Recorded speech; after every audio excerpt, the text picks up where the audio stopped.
Archie Lee, you're a mess. You know what they call such people? Peeping Toms. Come in here. I want to talk to you. I know what you're going to say, but you can save your breath. You promised my daddy that you would leave me alone till I was ready. Well, I'm not ready yet. we made an agreement that when you was 20... Well, I won't be 20 till November the 7th. Which is the day after tomorrow. Ain't that sweet of you to remember? Where's my birthday present? Oh, you'll get your birthday present. How about your side of the agreement that you take good care of me? Good care of me. Do you remember that? Just look at yourself. You're not exactly a young girl's dream come true, Archie Lee Megan. There was an old witch called Granny Crow. You're not a woman. You're a woman, not grown. So I'll make allowances, you see. Keep your hands off me, will you? Keep your hands off. Off. I'm going to move to the Cotton King Hotel the very next time you try to break the agreement. The very next time. Baby doll, you know there's no torture on earth to equal the torture which a cold woman inflicts on a man that she won't let touch her. No torture to compare with it. What I've done is staked out a lot in hell with a rotten house on it and 5 complete sets of furniture not paid for. What you've done is bit off more than you can chew, Archie Lee. People know the situation between us. Yesterday, on Front Street, a man yelled to me, "Hey, Charlie Lee, has your wife outgrown the crib yet?" And 3 or 4 others, ha ha. Public humiliation. Private humiliation is just as painful. Well, there's an agreement between us. You ain't gonna sleep in no crib tomorrow night, baby. If they remove those 5 complete sets of furniture from the house, I sure will sleep in the crib because the crib's paid for. I'll sleep in the crib or on top of Aunt Rose Comfort's piano. And I want to talk to you about Aunt Rose Comfort. I'm not in a position to feed and keep her anymore. Look here, big shot. The day Aunt Rose Comfort is unwelcome under your roof. Baby doll, honey, we just got to unload ourselves of any unnecessary burdens. Now, she can't cook, and she can't... If you don't like Aunt Rose Comfort's cooking, then get me a regular cook. I'm certainly not going to cook for a fat old thing like you. Cut that out. Now, you quit saying fat old thing about me. Well, you get young and thin, and I'll quit calling you a fat old thing. Look! I'm just as fond of Aunt Rose Comfort as you. You ain't just as fond of All right. But I'm serving notice. If that old woman breaks down, has a lingering illness, and dies on my place, I'm not going to be stuck with her funeral expenses. I'll have her burned up. Yep. Cremated. And pack her ashes in an old Coca-Cola bottle and pitch a bottle into Tiger Tail Bayou.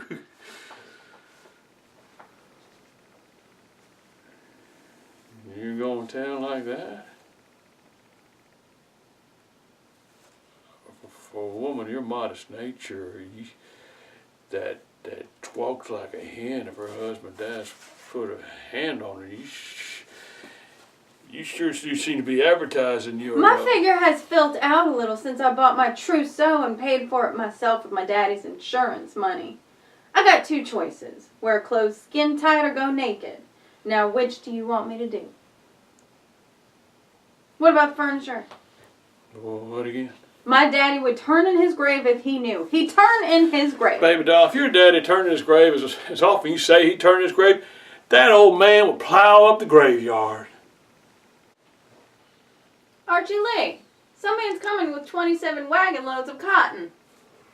Get her up! Get her washed and dressed and looking decent. Then bring her down. Then bring the furniture back today.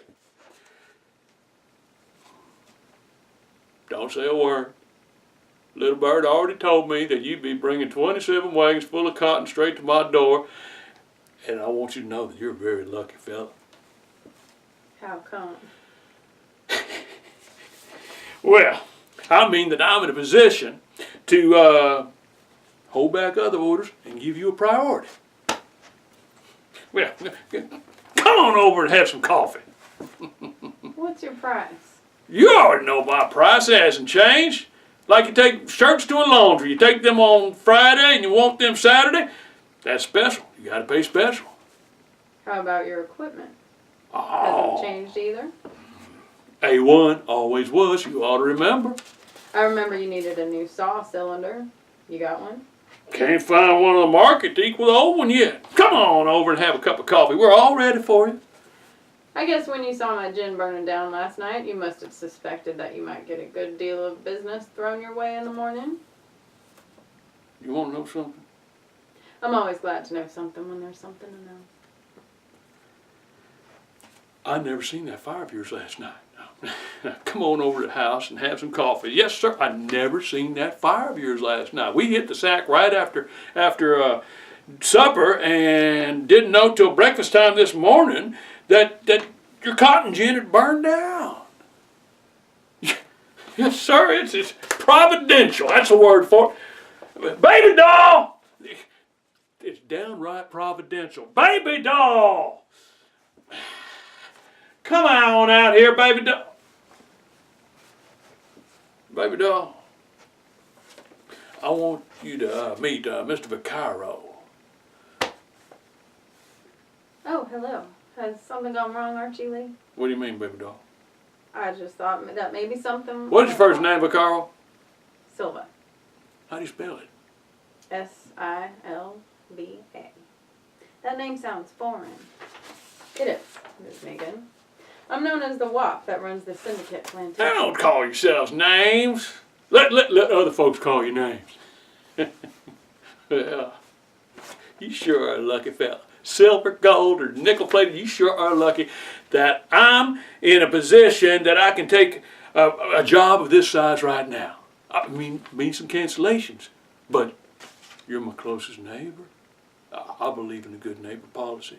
You do good for me, you do right by me, and I do right by you. Yes, sir. Tit for tat. Tat for tit. It's a policy we live on. Yeah. Aunt Rose Comfort. Baby doll, go tell your daddy's old maid sister to break out some coffee for Mr. Vaccaro. You get her. And honey, I want you to entertain this gentleman. Look at her. Look at her blush. This little girl's mine. Every precious ounce of her is mine, all mine. Excuse my yawn. We went to bed kind of late last night. So, you're a WAP? And honey, at noon, take Mr. Vaccaro into town to the Cotton King Hotel for a chicken dinner. Sign my name. Hey, Jenny and Amy, it's Carl Palmer. I'm still 6'1", and I'm with Kazarian Measures Ruskin.